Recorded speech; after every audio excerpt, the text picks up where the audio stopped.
evening all of you. I hope you all are good at your home. As you can see, we are going to start the chapter of class 8th. Class 8 का chapter 8 को start कर रहे हैं, जिस chapter का नाम है cell. आज हम सेल के बारे में पढ़ेंगे।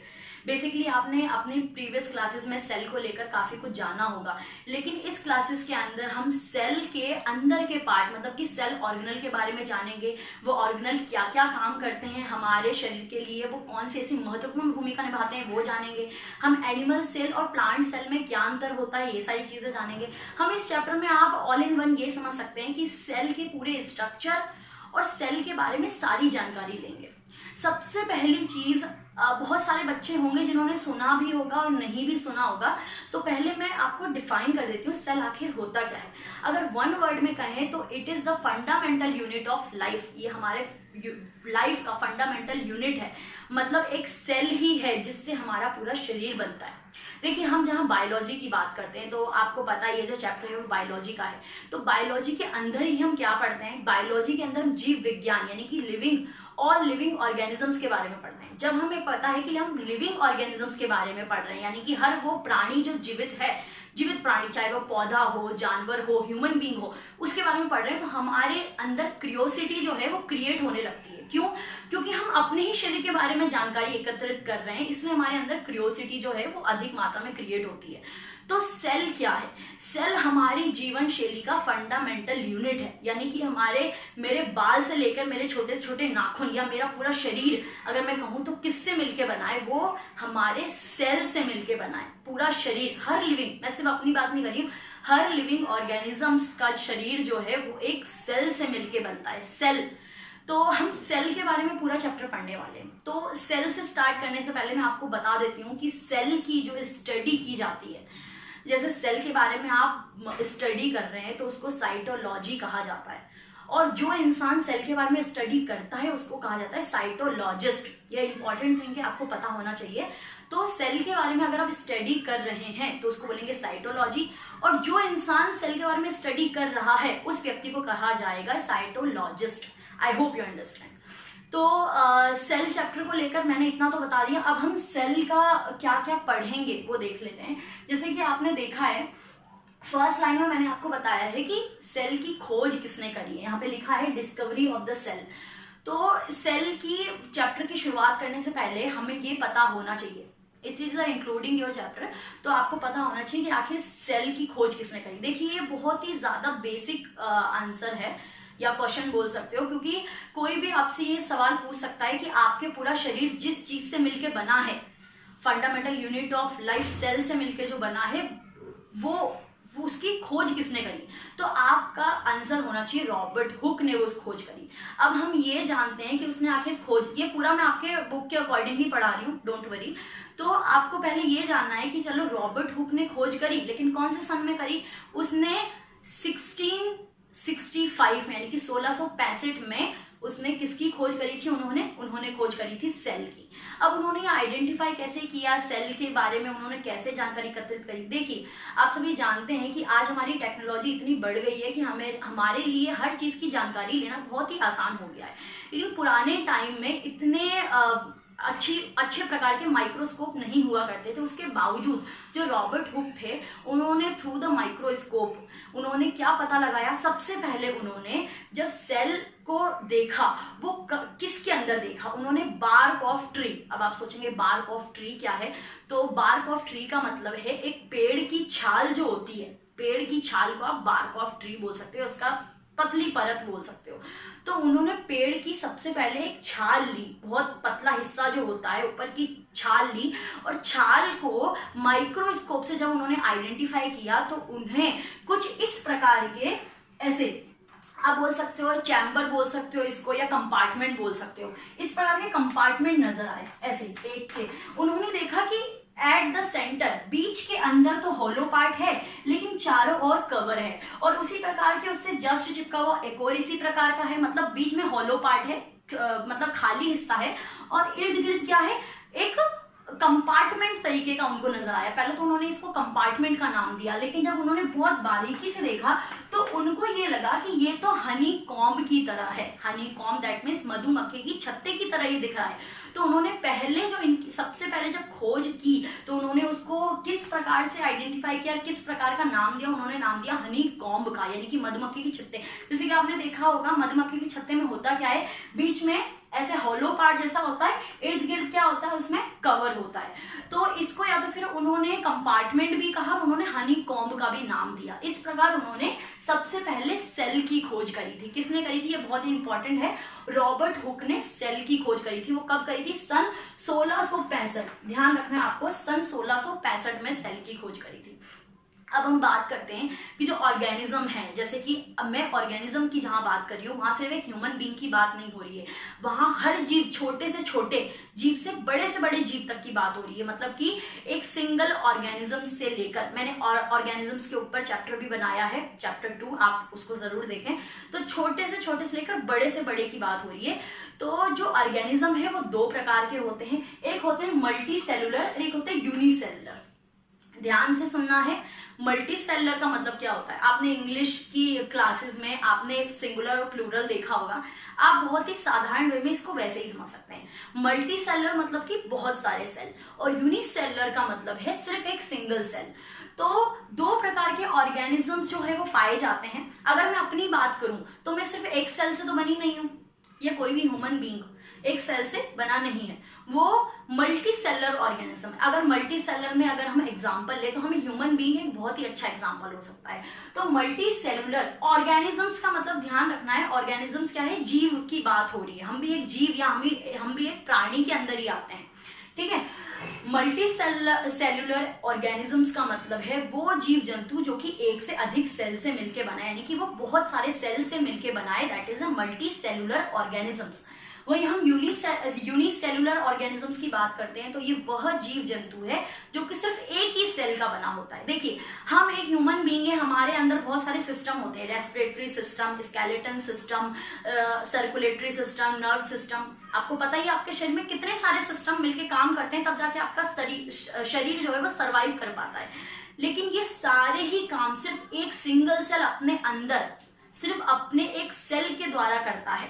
ये यूनिसेलुलर के अंदर आप अमीबा ले सकते हैं, जैसे कि मैंने आपको चैप्टर 2 में अमीबा का बहुत अच्छा साधारण सा एग्जांपल भी समझाया था और वो कैसे सर्वाइव करता है ये भी बताया था, तो उस चैप्टर को जरूर देखें। तो यूनिसेलुलर ऑर्गेनिज्म के अंदर मैंने एग्जांपल क्या लिया है, अमीबा का एग्जांपल लिया है। अमीबा वो ऑर्गेनिज्म होता है जो कि यूनिसेलुलर है, एक सिंगल सेल ऑर्गेनिज्म है, और वो अपना एक्सक्रेटरी, अपना जो इनहल, आपका रेस्पिरेटरी बोल सकते हो, एक्सक्रेटरी बोल सकते हो, मतलब सारे फंक्शन जो है शरीर के सिर्फ एक सिंगल सेल के द्वारा ही करता है।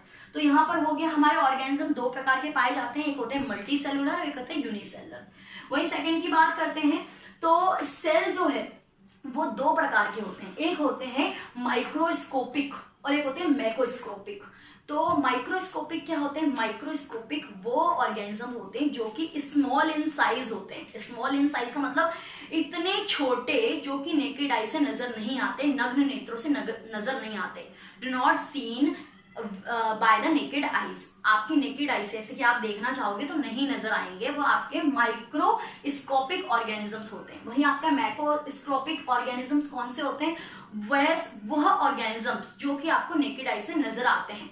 बिग इन साइज बोल सकते हो, इसको स्मॉल इन साइज बोल सकते हैं आप, स्मॉल इन साइज, और इसको बोल सकते हैं बिग इन साइज, या लार्ज बोल सकते हो आप, लार्ज इन साइज। ओके, अब इसके अंदर कौन सा ऑर्गेनिज्म है, इसके अंदर कौन सा ऑर्गेनिज्म होता है, जैसे कि आप ऑस्ट्रिच का एग जो है, कोई भी एग जो होता है वो सिंगल सेल होता है, ये आपको ध्यान रखना है, क्योंकि अभी उसका पूरी तरीके से अंग जो है वो बना नहीं है, इसलिए वो सिंगल सेल जो होता है, यानी कि जो एग है वो सिंगल सेल की गिनती में आता है। तो ऐसे सेल जो नजर आ जाते हैं, जैसे ऑस्ट्रिच एग हो गया आपका, ऐसे सेल जो नेकेड आई से नजर नहीं आते, that's called the microscopic cell. यहां तक क्लियर हो चुका है। Next one is eukaryotic and prokaryotic. अगर हम यूकारियोटिक सेल की बात करते हैं तो यूकारियोटिक सेल वो सेल होते हैं जिनके न्यूक्लियस जो है वेल ऑर्गेनाइज्ड होते हैं। जैसे कि मैं एक सेल का स्ट्रक्चर आपको बनाकर बता रही हूँ, सपोज कीजिए सेल है और सेल के केंद्रक में जो होता है उसको न्यूक्लियस कहा जाता है, ध्यान रखना है, बीच का हिस्सा ये है न्यूक्लियस। न्यूक्लियर जो है वेल ऑर्गेनाइज तब होगा जब उसके इर्द गिर्द जो है न्यूक्लियर मेम्ब्रेन मौजूद होगी। तो यूकैरियोटिक सेल वो सेल होते हैं जिनका सेल जो है सेल भी वेल ऑर्गेनाइज्ड होता है और उसके न्यूक्लियर्स भी वेल ऑर्गेनाइज्ड होते हैं। क्यों? क्योंकि उसके अंदर न्यूक्लियर्स मेम्ब्रेन मौजूद होती है। जो इर्द गिर्द आपको दिख रही है that is the nuclears membrane मौजूद होती है, इसीलिए उसके वो जो है वेल ऑर्गेनाइज होता है और उसके अंदर क्रोमोसोम की मात्रा एक से अधिक होती है। वही हम प्रोकैरियोटिक सेल की बात करें तो प्रोकैरियोटिक सेल वो सेल होता है जिसके अंदर न्यूक्लियर्स वेल ऑर्गेनाइज नहीं होता। न्यूक्लियर्स मतलब ये जो बीच का हिस्सा दैट इज द न्यूक्लियर्स, और वेल ऑर्गेनाइज नहीं होता क्योंकि उसके अंदर न्यूक्लियर मेम्ब्रेन मौजूद नहीं होता। मैंने क्या बताया था, ये जो इर्द गिर्द का पार्ट होता है वो न्यूक्लियर मेम्ब्रेन होता है। अगर ये न्यूक्लियर मेम्ब्रेन नहीं होगा तो सेल का न्यूक्लियर जो है कुछ इस प्रकार का वेल ऑर्गेनाइज नहीं होगा। सपोज कीजिए आप जब भी कोई ड्राइंग बनाते हैं तो उसके बाद आप अंडरलाइन करते हैं। अंडरलाइन क्यों करते हैं? ताकि एक चीज दूसरे से थोड़ी सी अलग लगे और अंडरलाइन के दौरान उसके डिफरेंसेस पता चले। तो अंडरलाइन समझ लो या आप ऐसे समझ लो, वेल ऑर्गेनाइज करने के लिए जो सबसे इंपॉर्टेंट है न्यूक्लियस के वेल ऑर्गेनाइज बनाने के लिए उसकी होती है न्यूक्लियर मेम्ब्रेन। न्यूक्लियर मेम्ब्रेन उसके ऊपर की जो झिल्ली होती है, परत, वो होती है। लेकिन प्रोकैरियोटिक के अंदर न्यूक्लियर मेम्ब्रेन नहीं होता, इसीलिए उसका स्ट्रक्चर वेल ऑर्गेनाइज नहीं होता। नहीं उसका न्यूक्लियर मेम्ब्रेन वेल ऑर्गेनाइज्ड होता है और उसके अंदर क्रोमोसोम की मात्रा भी ओनली 1 होती है। बहुत सारे वर्ड्स ऐसे हैं जो आपका भी फैमिलियर नहीं होंगे, बहुत अटपटे और अजीब लग रहे होंगे आपको शब्द की मैम ने ये कौन से वर्ड का इस्तेमाल कर लिया। बट अगर आप इस वीडियो को पूरा देखेंगे अच्छी तरीके से तो आपको एक एक वर्ड का डाउट्स क्लियर हो जाएगा। तो यहाँ तक हमने बात कर ली है कि आपके इस प्रकार से सेल के स्ट्रक्चर से लेकर ये सारी चीजें हमने बात कर ली। अब हम शेप की बात करते हैं। सबसे पहले हम यूनिसेलुलर और मल्टी सेलुलर ऑर्गेनिज्म जो होते हैं उनके जो सेल स्ट्रक्चर है वो डिफरेंट काइंड ऑफ होते हैं। किस प्रकार से different kind of cell structure होते हैं? जैसे कि अगर मैं हमारे ह्यूमन बीइंग के सेल की बात करूँ तो विभिन्न प्रकार का होता है। जैसे कि मैंने यहाँ पे सेल स्ट्रक्चर की बात की है, कोई फ्लैट है, कोई कॉलमनर है, कोई स्प्लिंडल है, कोई क्यूबॉइडल है। तो इस प्रकार के सबके स्ट्रक्चर जो है आपके शरीर के जितने भी सेल स्ट्रक्चर होते हैं, सेल के जो स्ट्रक्चर होते हैं, सेल का जो आकार प्रकार होता है वो विभिन्न प्रकार का होता है अकॉर्डिंग टू देयर आपका ऑर्गन के हिसाब से या आपके सिस्टम के हिसाब से। जैसे कि आप सपोज कीजिए, जैसे मैंने स्फेरिकल बात करते हैं तो स्फेरिकल किसका होता है? ब्लड सेल का कुछ इस प्रकार से होता है, आपने देखा भी होगा। ब्लड सेल का शेप कैसा होता है? ऐसा होता है। तो ब्लड सेल का शेप ऐसा होता है आपका। जैसे कि अगर आप मस्कुलर सेल की बात करें तो उसका कुछ ऐसा होता है, कुछ इस प्रकार का होता है। ओके, इस प्रकार का होता है। तो उसके फंक्शन के हिसाब से उसके जो हमारे शरीर के सेल के स्ट्रक्चर है वो डिफरेंट काइंड ऑफ होते हैं। और सिंगल ऑर्गेनिजम्स की जहां बात करें उनके भी जो स्ट्रक्चर के हिसाब से उनके भी जो सेल है उनके शेप और साइज बहुत ही अलग अलग होते हैं। अब हम मेन टॉपिक जो है वो पढ़ लेते हैं। हम बेसिकली इस चैप्टर में जो सेल के बारे में ही पढ़ने वाले हैं वो सेल को लेके हम समझ लेते हैं कि सेल के अंदर बेसिकली कौन कौन सी चीजें होती है। तो हम स्टार्ट करते हैं। मैं यहाँ पे सेल के बारे में हम देखते हैं। सेल में तो 3 बहुत ही बेसिक और इंपॉर्टेंट चीजें होती है, वो कौन कौन सी होती है देख लीजिए। ठीक है, आपका फर्स्ट जो होता है प्लाज्मा मेम्ब्रेन।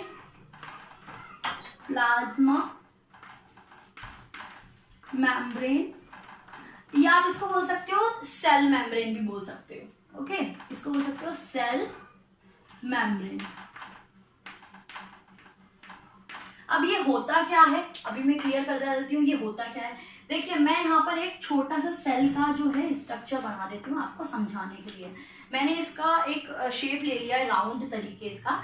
जैसे कि एक ये ऊपर की जो परत होती है, ये वाली परत की मैं बात कर रही हूँ, ये जो परत मैं गोल गोल बना रही हूँ इसको आप कहते हैं प्लाज्मा मेम्ब्रेन। मैं इसके फंक्शन भी एक एक करके आपको बताऊंगी कि इसके क्या क्या फंक्शन होते हैं, कौन सा क्या काम करता है। अभी बहुत ही सिंपल वे में समझा रही हूँ, ध्यान से सुनना। ये जो ऊपर की जो लेयर दिख रही है that is the cell membrane. ये क्या है?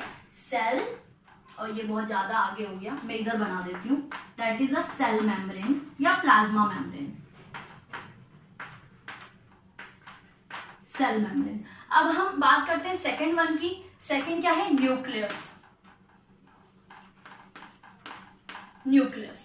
अब न्यूक्लियस क्या होता है? सेंटर में होता है, एट द सेंटर न्यूक्लियस होता है। तो यहाँ पे मैं नाम लिख देती हूँ न्यूक्लियस।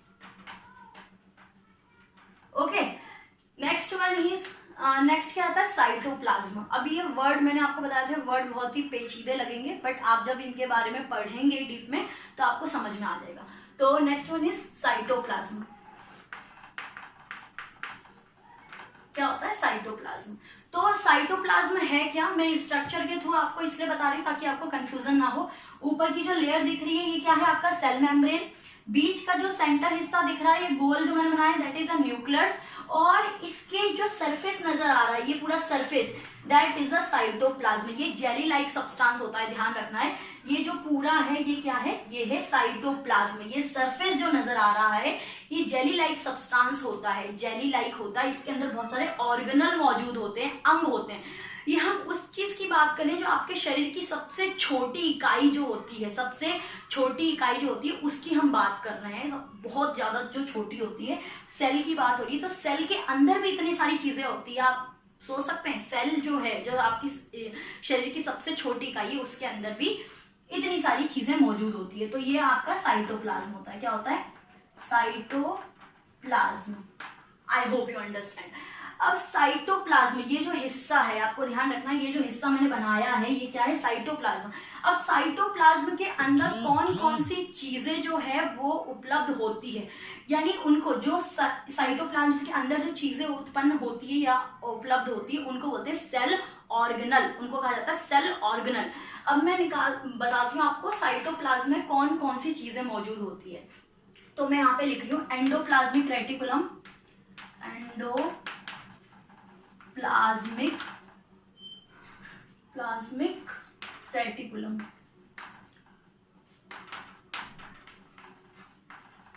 पहला हो गया एंडोप्लाज्मिक रेटिकुलम, दूसरा है गोल्जी एपरेटस,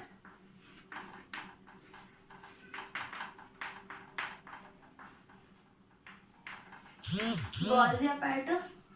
तीसरा है आपका third one is ribosome, next one is lysosome.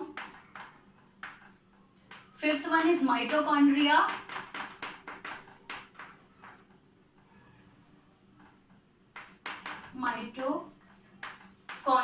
अभी आपके लिए बहुत ही ज्यादा ऐसे लग रहे होंगे वर्ड कौन कौन से हैं, बट हम इन सारे वर्ड के बारे में एक एक करके पढ़ने वाले हैं। Next one is plastid.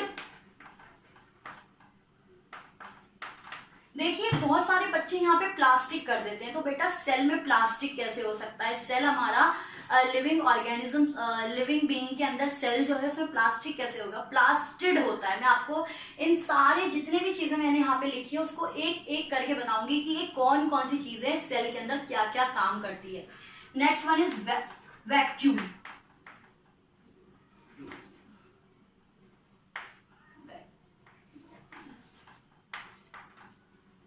Vacuole, तो ये इसके साथ आपका ये जो है ये आपने देख लिया। हमने बहुत सारी चीजें आज की क्लासेस में समझी कि कौन कौन सी चीजें उपलब्ध होती है सेल के अंदर। ये सारे ही ये मतलब आप ये समझ सकते हैं कि आप इन सारी ही चीज, ये जो मेन ये जो दिख रहा है आपको ये मेन है, इनके बारे में ही आप इस सेल चैप्टर में पढ़ने वाले हैं।